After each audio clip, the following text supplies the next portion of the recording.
The silent girl in the battlefield. The wind moved slowly across the broken land. Ash floated in the air like snow. Smoke rose from the burned remains of ships and machines.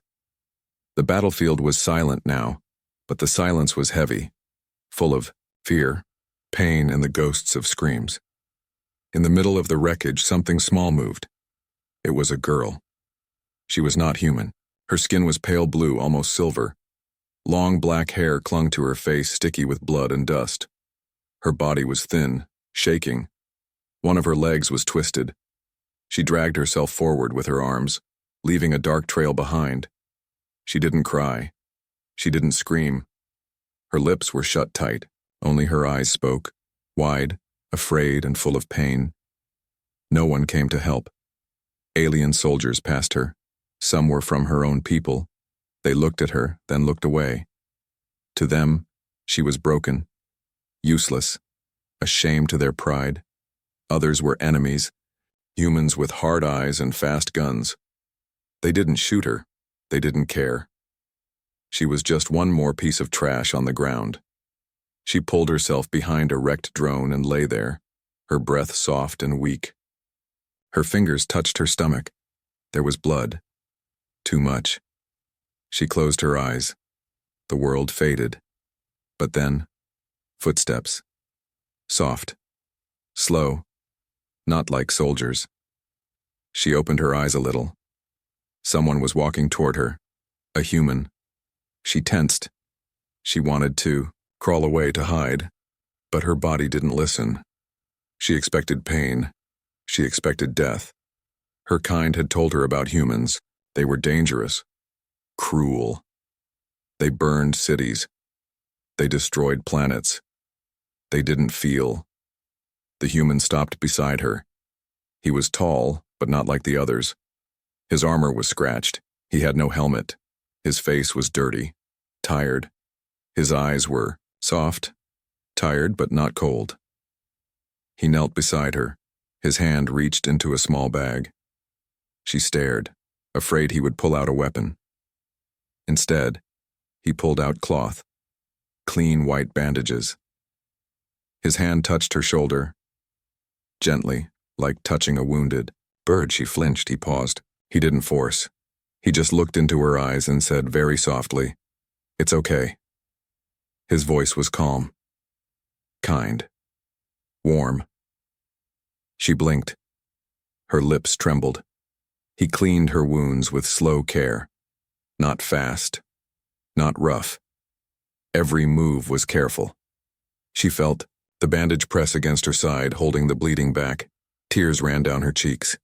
Not from pain, not from fear, from confusion. Why was he helping her? She tried to speak, but only a whisper came. "Why?" He looked at her again. "Why are you helping me?" she asked, voice broken. The man smiled. Not a big smile, just a small one, like a quiet light in the dark. He said, "Because you need help." She stared at him, unable to understand. He added, "You're not my enemy, not like this." His voice was not proud, not like a soldier. More like a brother, a friend. She looked down. Her hands were shaking. She couldn't remember the last time someone had touched her with care. The man opened a small packet and gave her a bit of water. She drank, slow and careful. Her throat burned, but it felt good. After a while, she asked, "What's your name?" He looked surprised, then said, "Jace." She nodded. "I'm Selah." "Nice to meet you, Selah," he said, as if this was not a war zone, as if they were just two people in a peaceful world. For a few minutes, everything was quiet, peaceful, like the war had stopped, but far in the distance, voices echoed. Soldiers were coming. The human looked toward the sound. He moved fast, lifting Selah gently. She cried out from the pain, but he whispered, "I've got you. Just hold on." She held his shoulder tight, her face buried in his chest. She didn't know this man, but in this moment she trusted him more than anyone else. He ran through the ruins, breathing hard, carrying her like she weighed nothing. Behind them, boots hit the ground. Loud voices shouted. He found a hidden path beneath a broken vehicle, a small crawl space. He pushed her inside, then leaned over to cover the entrance. "Stay quiet," he whispered. "No matter what." Her eyes filled with fear. "What about you?" He gave her the same small smile again. "I'll be fine." Then he stood up, facing the sound of soldiers alone. Inside the crawl space, Sayla pressed her hands to her mouth to stop her breath. She was bleeding. She was weak, but for the first time in her life, someone had knelt beside her with kindness. Hunted by both sides, Sayla stayed hidden in the dark space beneath the wreckage. The metal above her was cold, sharp edges pressed against her skin. Her leg throbbed with pain, but she didn't move. She didn't even breathe loudly. Outside, footsteps grew louder. 3 soldiers walked past. Not humans. Not her kind either. They wore black armor with red visors. Bounty hunters. Paid killers. They didn't care about loyalty. They followed credits, not flags. "Someone reported movement here," one of them said. "I saw a heat." "Signal?" said another. Jace stood just a few steps away from them. Hands raised, his gun lay on the ground beside him. "You alone?" the tallest bounty hunter asked. Jace nodded. "Just scavenging.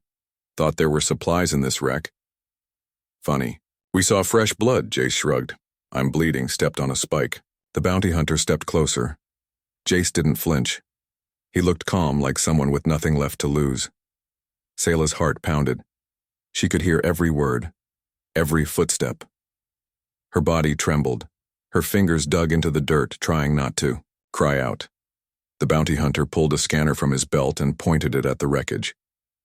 Beep, beep, closer, closer. Then suddenly, static. The signal blinked and vanished. Jace smiled a little. "Your scanner's broken." They didn't. Like that, the tall one punched Jace in the stomach hard. He fell to his knees but didn't scream. "Who are you hiding?" the soldier growled. "No one." Another kick. Blood from Jace's lip. Sayla bit her arm to stop her sob. She wanted to move. She wanted to crawl out and scream, "Stop!" But she remembered his eyes. He had told her, "Don't make a sound." He was taking this pain for her. They searched the wreckage again. One got close to her hiding place, so close that she could see the dirt on his boots. But then, a call came through their comms. "Command needs backup on Ridge 42, now." The leader cursed, "Let's go." Within seconds, the soldiers were gone. Only Jace remained, bleeding on his knees, staring at the ground. After a few minutes, when he was sure they were gone, he whispered, "Sayla, it's okay." She pushed the panel open and crawled out. Tears ran down her cheeks. "Why did you lie for me?" He looked up, his face bruised. "Because I made a promise. When I saw you bleeding back there, I told myself you wouldn't be left behind." She helped him sit against the metal wall. He winced but smiled. "You're hurt," she said. "I've been worse." "You're stupid," she whispered. "Maybe. But I'd rather be stupid than be someone who lets a girl die alone." For a moment, silence. Then she laughed. Just a little. Broken but real. Jace looked surprised. "Did you just laugh?" "You're strange," she said. "Humans aren't supposed to care." He shook his head. "Not all humans are the same, and I don't think all aliens are either." She looked away. "My own people left me. They walked past me like I was nothing." Jace leaned his head back and closed his eyes. "Then they're wrong." The wind blew softly. The sky above was red with smoke and fading sun. They couldn't stay here. More would come. Sayla tried to stand, but her leg gave out. Jace caught her before she fell. "We need shelter," he said. "Somewhere no one looks." She pointed toward the east. "There's a tunnel, old rebel supply line. They used it long ago. Maybe still safe." He nodded. "Can you guide us?" "Only if you carry me." He smiled. Deal. He picked her up again, more gently this time, and they started walking across the dead ground. As they moved, Sayla spoke softly. The bounty hunters were not here just for me. What do you mean? I was carrying something before I was shot. Something important. A weapon? She shook her head. No, a healing device. A relic. Ancient tech. My people believed it was holy. It could save lives, but only works if used by someone who truly cares. Jace looked down at her. That's real? Yes. Where is it? I hid it before I collapsed. They stopped. She pointed to a pile of stone. Jace set her down and began digging carefully. After a few minutes, his fingers touched a small, smooth object. It was a disc, glowing faintly with blue light. He handed it to her. This is it? Yes, but it's weak now. It needs something rare. Like love? He asked. She nodded slowly. Or kindness. He stared at the device. Then maybe it still has a chance. They didn't speak for a while. The sun sank behind the hills, leaving only shadows. Far behind them, another explosion rocked the sky. War continued. Armies fought. But in the middle of that broken world, two people, a human and an alien, walked together into the darkness. And hope walked with them. The man who wouldn't leave, the tunnel was old. Broken wires hung from the ceiling like spider legs. Metal walls were covered in dust, rust, and blood from long ago. Silence lived here. Not peace, but silence that watched. Jace carried Sayla. Deeper inside, she held the glowing disc close to her chest. It was warm now, as if it was breathing. But she didn't know if that meant it was healing or dying. The human stumbled once. He was tired. His bruises had turned dark purple. Blood dried at the corners of his mouth, but he didn't stop. There's a room ahead, she whispered. They reached an old chamber, once used for hiding weapons, now just empty shelves, cracked floors and memories. Jace laid her down gently. We'll rest here. You need rest too, she said. He didn't answer. He leaned back against the wall and closed his eyes. But rest never came. A soft click echoed from deeper in the tunnel. Sayla froze. Did you hear that? Jace was already moving. He picked up a rusted pipe, the only weapon nearby. From the shadows, someone stepped forward. Not a soldier. Not human. A woman. Tall, silver armor. Same pale skin as Sayla. But her eyes were colder than stone. And behind her stood 3 more aliens with rifles.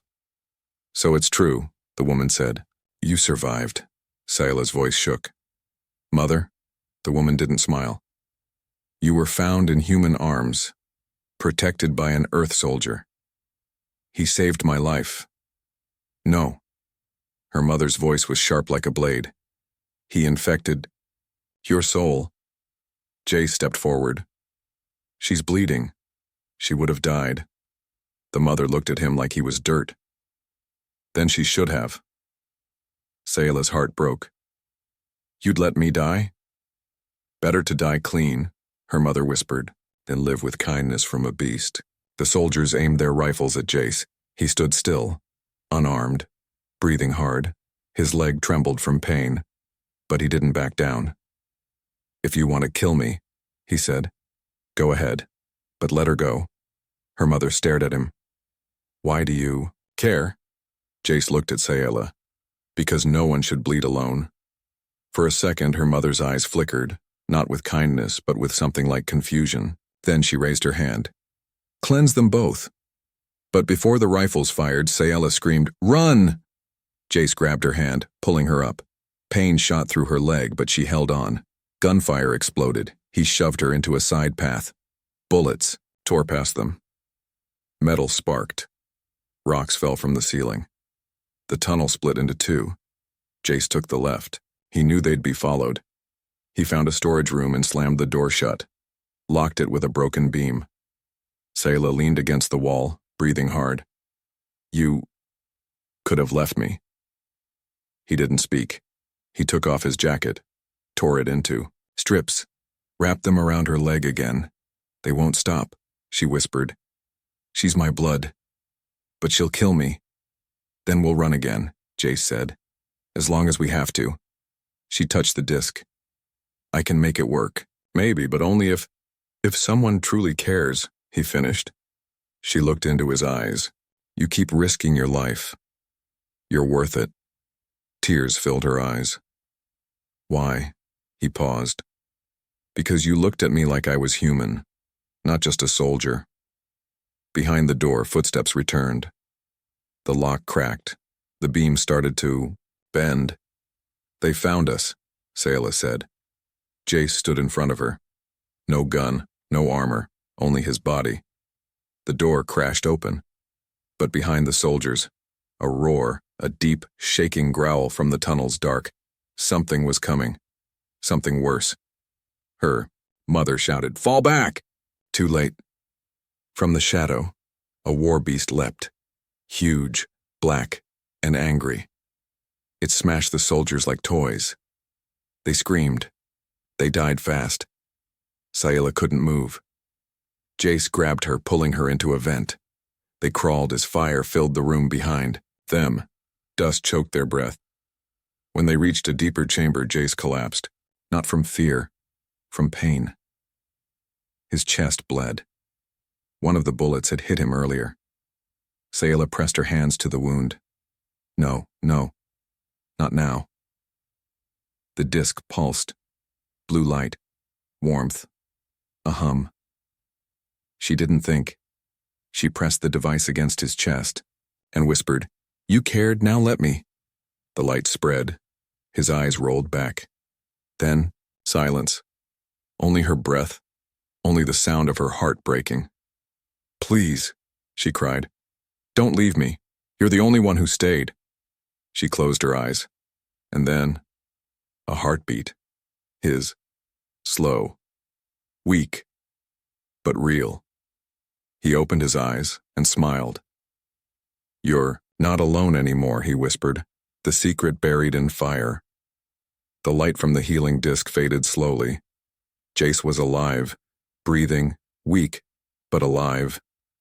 Sayla held him tightly. The energy from the device had burned her palms, but she didn't let go. Not once. They were safe for now, but not free. Above them, the tunnel was no longer quiet. The war beast roamed freely, hunting anything that moved. Sayla could hear its growls echo through the steel halls. And somewhere behind it, her mother still searched. They had only one choice. They had to go deeper. "Can you walk?" Sayla asked, voice soft. Jace sat up slowly, touching the place where the device had healed him. His skin was raw there, glowing faintly. "Not well," he whispered, "but enough." Together they moved forward, crawling through old vents, past dead machines and forgotten bones. The tunnel changed, walls became smoother. The lights, dead for years, flickered once as they passed. "This isn't part of the base," Jace said. Sayla nodded. "It's older." They entered a new chamber, tall and round. Walls covered in strange symbols. Floating crystals hummed in the air, glowing softly like stars trapped in glass. Sayla stared in shock. "What is this place?" Jace whispered. She stepped forward slowly, touching the wall. This is from the first ones." "Who?" "Ancient builders, creators of the healing device. They disappeared thousands of years ago. My people found only fragments of their tech. But this," her voice broke, "this is a whole temple. In the center of the room was a large stone, shaped like a table. Above it floated a cube of light." Sayla approached it. As her fingers touched it, the cube opened. A voice echoed, soft, deep, and not of this world. "Only when blood joins with mercy will peace awaken. Only when kindness stands against fury shall the stars remember." Then silence. Jace looked around. "Was that a message?" Sayla nodded. "A warning, or a promise." She turned toward the table. On it lay three things: a small vial of glowing blue liquid, a broken crown made of crystal, and a blade, With writing down its edges, he read the writing slowly. The Blade of Union. Jace raised an eyebrow. Sounds peaceful. It's not a weapon, she said. It's a key. She picked it up. The blade was light, warm, like it was alive. What does it unlock? He asked. Before she could answer, a scream echoed down the tunnel. Not human, not beast. Her mother. Sayla turned sharply. They're close. Can we use this place to hide? Jace asked. She shook her head. They'll find it. They can smell tech like this. Then we need to leave. No, she said. We need to finish what we started. She placed the blade into a slot in the wall. A hidden door opened, revealing stairs leading down, into firelight. Jace followed, his hand on her shoulder. They entered a chamber of flames, but the fire did not burn them. It moved like wind, alive, floating. The floor was black glass. In the center stood a statue of two figures, one alien, one human. Holding hands. Sayla stepped closer, eyes wide. This was built before the war, before we hated each other. Why would they build this? Jace asked. Because once, we were friends. She reached toward the statue, and suddenly her mother's voice rang out behind them. You will not touch that. They turned. Her mother stood there, rifle in hand, eyes full of rage. Behind her, two soldiers. You followed me here? Sayla asked. You've gone too far, her mother said coldly. The human has poisoned your mind. Jace stepped in, front of Sayla. We're not your enemies. You are filth. She raised the rifle. Sayela's heart pounded. Don't, she said. If you destroy this place, you destroy the last chance for peace, her mother laughed. Peace? Peace is weakness. No, Sayla said. Peace is strength. The glowing fire in the room began to pulse. Reacting to her voice, the healing disk floated from her chest. The blue liquid from the vial rose into the air. The statue shimmered with light. What's happening? Jace whispered. I don't know, Sayla said. Her mother fired. But the bullet never reached. The light caught it mid-air, stopped it, and melted it into dust.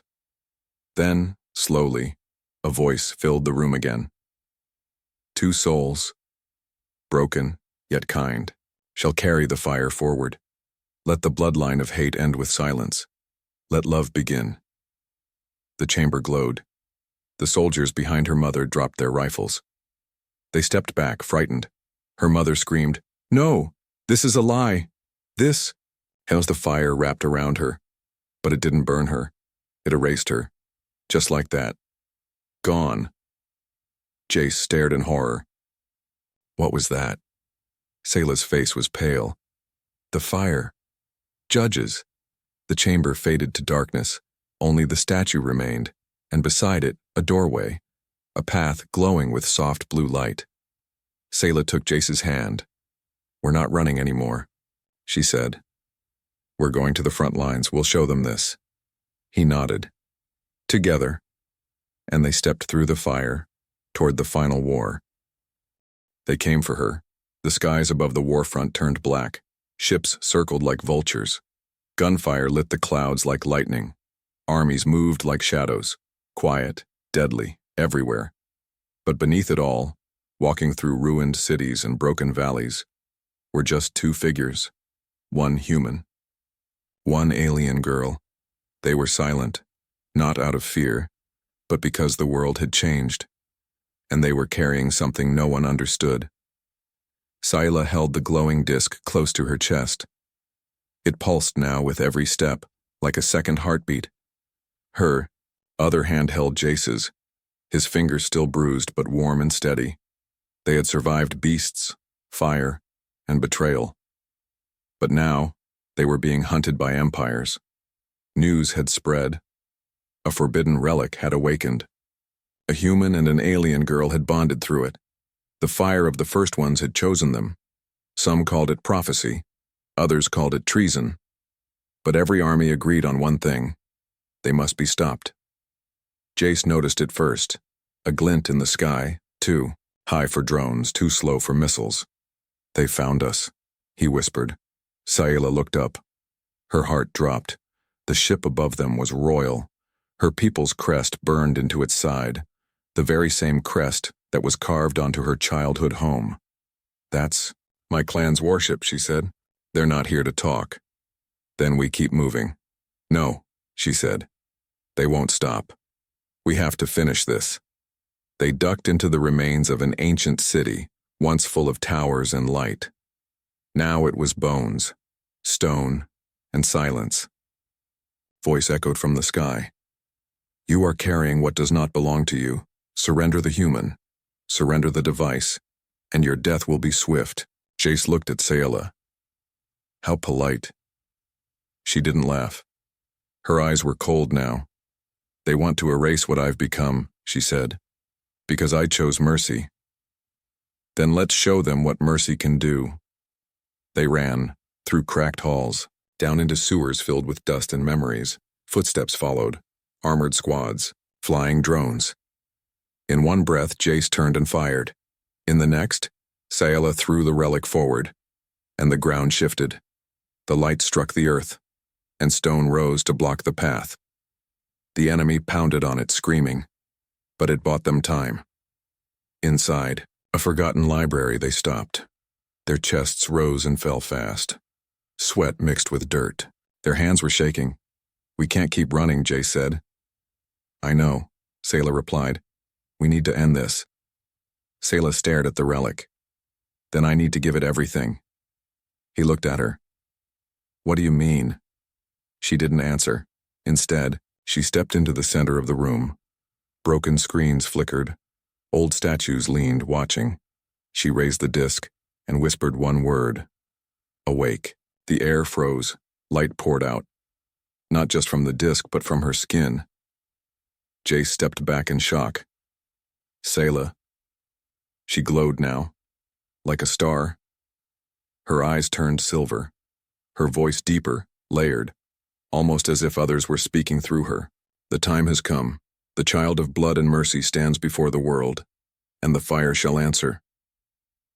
Jace tried to speak, but his voice was gone. And then, silence. The light faded. Sayla fell. He caught her just before she hit the ground. Sayla, breathe, please. Her eyes fluttered open. I saw it, she whispered. What? The end. And the choice. Jace helped her sit up. What choice? She touched his chest. We can burn the armies. All of them.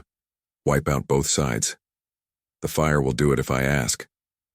Jace stared at her, heart pounding.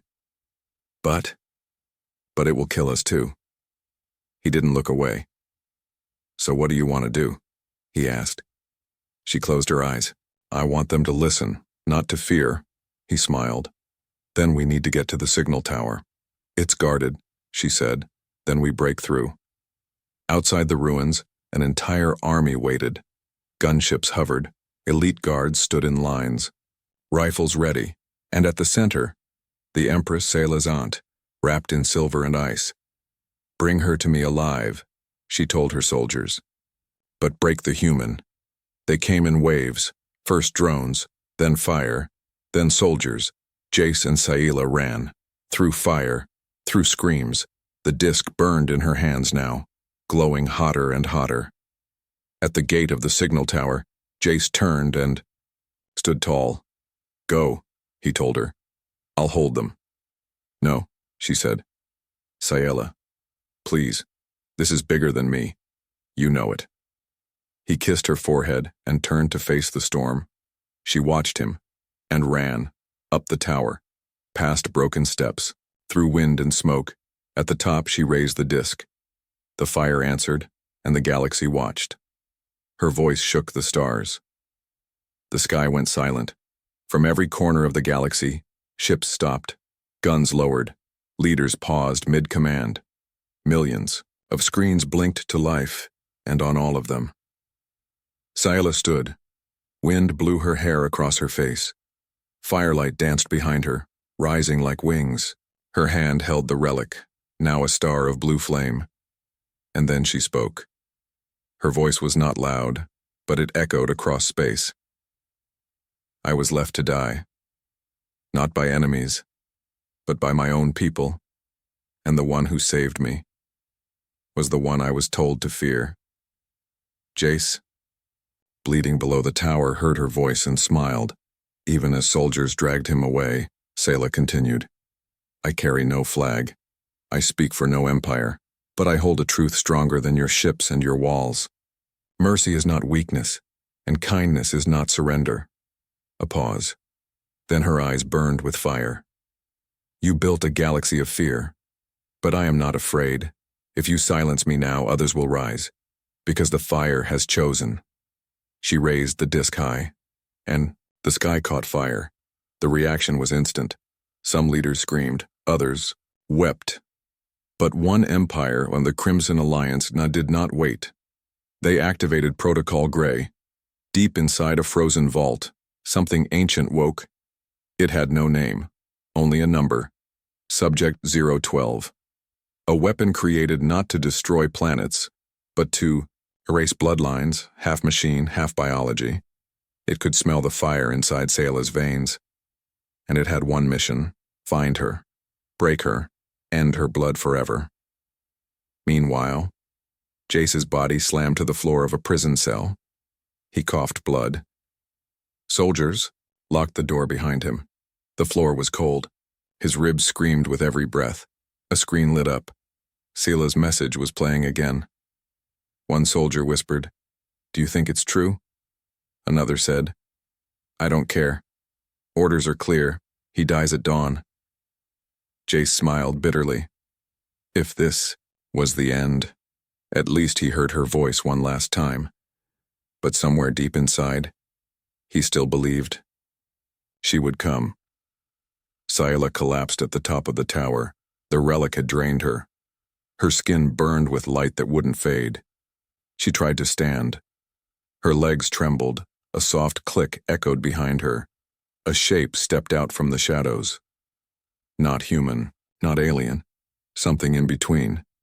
Its face was covered by a smooth mask. Wires flowed like veins across its chest, and from its hands, blades grew like claws. "What are you?" Sayla whispered. It didn't answer, but its voice, emotionless, cold, came through her mind. "You are fire. I am silence. You are hope. I am the grave." And then it struck. She barely dodged. The blade sliced through stone like paper. Sparks flew. She ran. It followed, fast, silent, inhuman. Through shattered towers and burning ruins, they fought. Sayla used the relics, light to block its strikes, but each time she used it, her strength faded. "You can't stop this," she gasped. "You are alone," it replied. "No," she said. "Not alone." And just then, a signal pinged in her ear. Jace's voice, weak, hoarse, but real. "Still, breathing," he said, her eyes filled with tears. "Where are you?" she asked. "Locked up." "Sector 12, I don't have long." She turned to the machine. "Then let's end this now," she charged. The relic flared. The machine raised its blades. They collided. The impact shook the tower. Fire exploded outward. Glass shattered across the valley. And when the light faded, only one figure stood. Sayla, her body shaking, arm burned, relic pulsing in her hand. The machine lay broken, its mask cracked, but it was not dead. "You are chosen," it said. "But even stars fall." Then it powered down. Sayla dropped to her knees. Hours later, a rebel ship landed outside the prison sector. One guard saw a flash of blue light, then nothing. Doors burst open. One by one, cells unlocked, until finally Jace looked up and saw her, Sayla, standing there, glowing like dawn. "You came," he whispered. "I told you," she said. "We don't leave each other." She knelt beside him just like he had once, knelt beside her. Only this time her hands healed instead of shaking, and her voice didn't break. The fire that could not be silenced, the stars did not shine that night. They watched instead, silent, still, as two fugitives crossed the edge of known space. One human, one alien girl, and a fire that now lived in both of them. Jace sat, in the pilot seat of the stolen ship, his hands still wrapped in bandages. The bruises were fading, but the memories weren't. Behind him, Sayela stood at the window. Her eyes stared into the black ahead. The relic pulsed on her chest like a heart outside her body. "They're waiting," Jace said quietly. Sayela nodded. Ahead of them, the Galactic Council, the most powerful gathering in the galaxy. Hundreds of empires, millions of soldiers. They ruled through fear, war, and silence. And now, they had summoned Sayela, not for peace, but for punishment. Their ship entered orbit. A voice came through the comms. "By order of the Galactic Council, you are to appear unarmed, unshielded, and alone. Resistance will be met with vaporization." Jace grinned. So polite. Sayela didn't smile. "They're afraid." "Of the relic?" She shook her head. "Of what we've proven." He looked at her, eyes full of quiet pride. "Then let's make them listen." They stepped out of the ship. 1,000 eyes watched them. Council guards lined the hall with plasma rifles. Drones hovered above. The floor glowed with symbols of every empire, each one drenched in history and war. At the center of the chamber, the high circle waited. 12 beings, each from a different species. Each dressed in gold and silver. Each looking down like gods.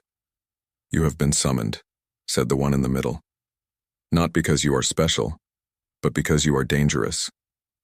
Sayela did not bow. "You are wrong," she said. Gasps echoed.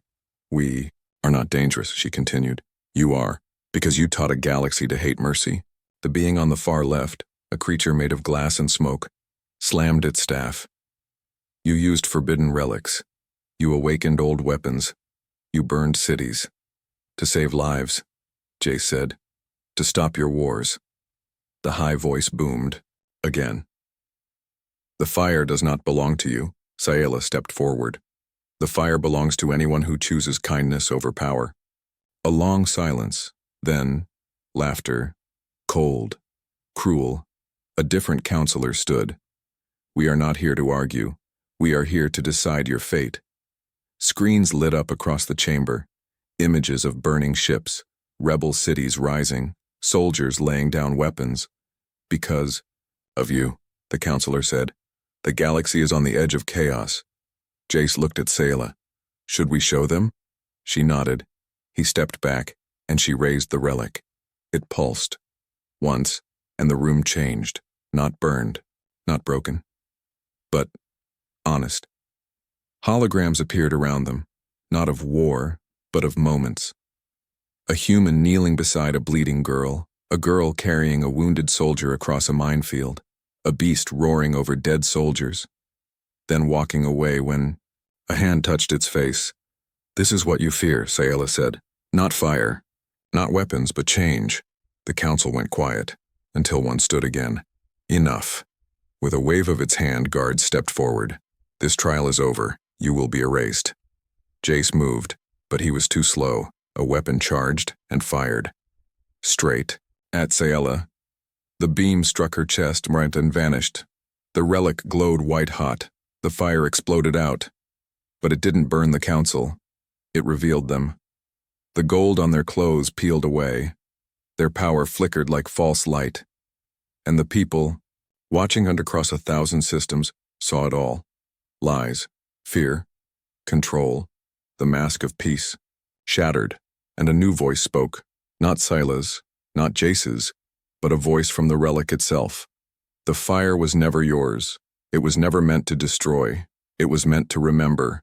And now, the galaxy remembers. The light faded. Sayela stood, still, alive, untouched, and behind her, a storm was rising. In the weeks that followed, soldiers dropped their weapons. Citizens removed old flags. Beings who had never spoken began to speak. The council didn't fall all at once, but their words no longer held power. Their threats no longer echoed, and somewhere, deep in forgotten systems, others like Sayela rose, some human, some not, but all chosen by mercy. On a quiet moon, Jace and Sayela sat beneath the stars. No armor, no fire, just them. He looked at her. "You burned the galaxy," he said. "No," she replied. "We just lit a candle in the dark." "So what now?" She smiled. "Now, we teach others how to light their own." He leaned back and looked at the sky. "You know," he said, "I still remember that moment, when I knelt beside you, bleeding and afraid. You saved me," she whispered. "No," he said, "you saved me. I just helped you stand." They held hands in silence, and far above them, the stars began to shine again. The end.